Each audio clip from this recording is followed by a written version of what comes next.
I'm Alan Calder. I'm the founder and executive chairman of a company called IT Governance.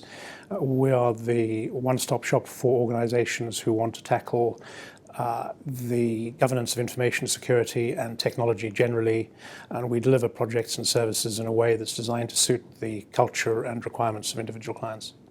In our recent piece of research on boardroom views around information security, we're trying to find out what attitudes directors had to information security, because that's a fundamental component of how effective information security management is. So we interviewed board members, senior directors and senior IT managers of companies of all sizes, from small to multi-billion turnover, across all sectors and internationally, to find out what their views on the subject were.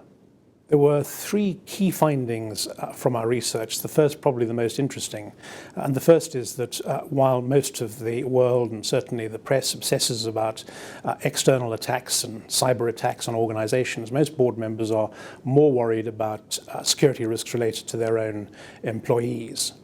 So that was the first. The second finding was that while many organizations say they worried about information security, a sizable minority didn't actually know whether they'd suffered a cyber attack in the last 12 months or so, and that's kind of surprising. You'd need to have some idea of what was happening to be sure about what you were doing. And the third finding is that, again, while the majority of businesses say directors are concerned about security, the majority of directors also don't get a report on the status of security, even on average once a year.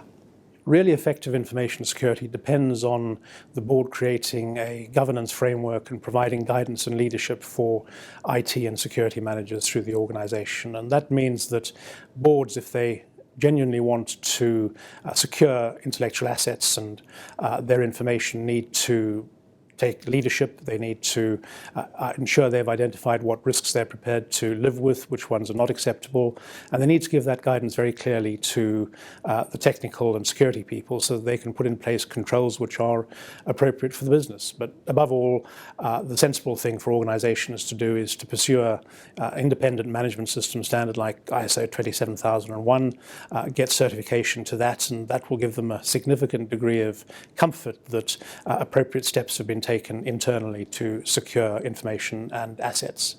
There is an international standard for the management of information security. It's numbered ISO 27001, and what it does is set out specifically what an organization should do in order to manage information security through all of its operations. It's a specification, and as such it means that an audit can be carried out against the requirements, which a board of directors can use to satisfy itself that best practice has actually been implemented and is being effective through the organization.